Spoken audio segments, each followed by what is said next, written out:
Greetings and salutations. Thank you for lending an ear to The Voice of the Times for Thursday, Feb.3, 2022, brought to you by Wilkin Depot, the country's leading home improvement and construction supplies retailer. Shop conveniently 24/7 with the Wilkin online store.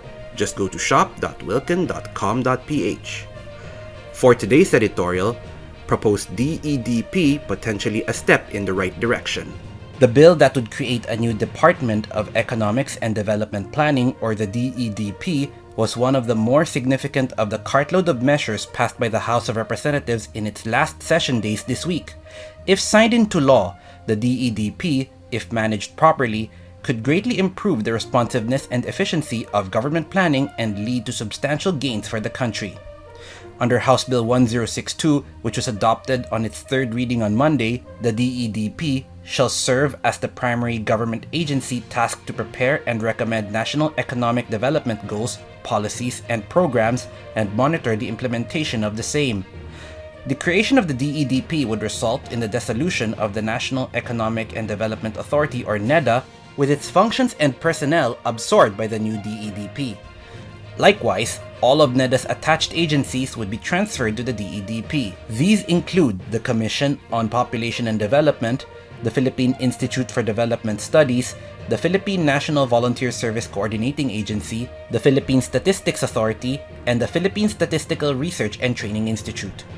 Likewise, the Public-Private Partnership Center of the Philippines and the Tariff Commission would also be attached to the DEDP, but for administrative purposes only, as their functions differ somewhat from the more planning-oriented NEDA and its related agencies. In addition, the DEDP would be designated as the Principal Secretariat of the Legislative Executive Development Advisory Council, or the LEDAC.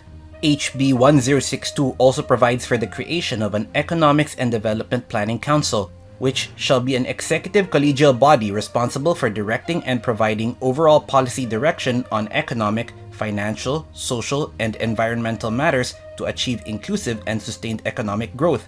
Similar regional development councils would also be created. The membership of the Economics and Development Planning Council will be the President, the Executive Secretary, the Secretary of the DEDP, and the Governor of the Bangko Sentral ng Pilipinas. However, the bill also authorizes the President to revise the membership of the Council according to need, and allows the President to appoint the Chairman and Vice Chairman of the RDCs. Our initial impression of the proposal to create the DEDP was one of slight puzzlement, as it was not clear what the pressing need for it is. The current economic planning framework, largely guided by the NEDA, has been reasonably effective, as is illustrated by the steady growth rate and gradual improvement in quality of life in the Philippines over the past several years, the pandemic-induced recession notwithstanding. However, on further analysis, it appears there are far more positives than potential negatives in the concept.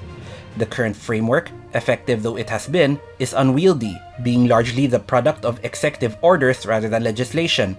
It has remained largely ad hoc in nature, no matter how institutionalized it has become.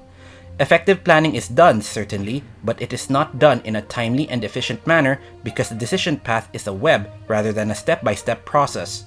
Simply organizing economic and development analysis and planning under one roof, so to speak, will greatly enhance information sharing and coordination among concerned agencies. It should also be noted that the proposed creation of the DEDP is a consistent application of one of the Duterte administration's more sensible goals, to streamline government functions as much as possible, particularly in areas that require a great deal of resources or affect a large proportion of the population. The DEDP is a product of the same thinking that created the Department of Migrant Workers and the proposal to create a Department of Disaster Resilience.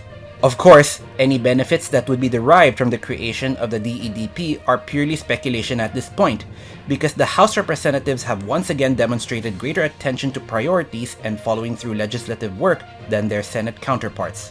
The Senate version of House Bill 1062, Senate Bill 1402, authored by Senators Sherwin Gatchalian and Jaime Marcos, was endorsed out of committee as long ago as March 2020, but has remained stalled ever since. As a consequence, any action on the already passed House measure on the DEDP will have to wait until at least the latter half of this year. And that's the editorial for Thursday, Feb.3, 2022. For more news and information, get a copy of the Manila Times on print, subscribe to its digital edition, or log on to www.manilatimes.net. Follow us on Twitter, Facebook, or Instagram, and listen to the Voice of the Times.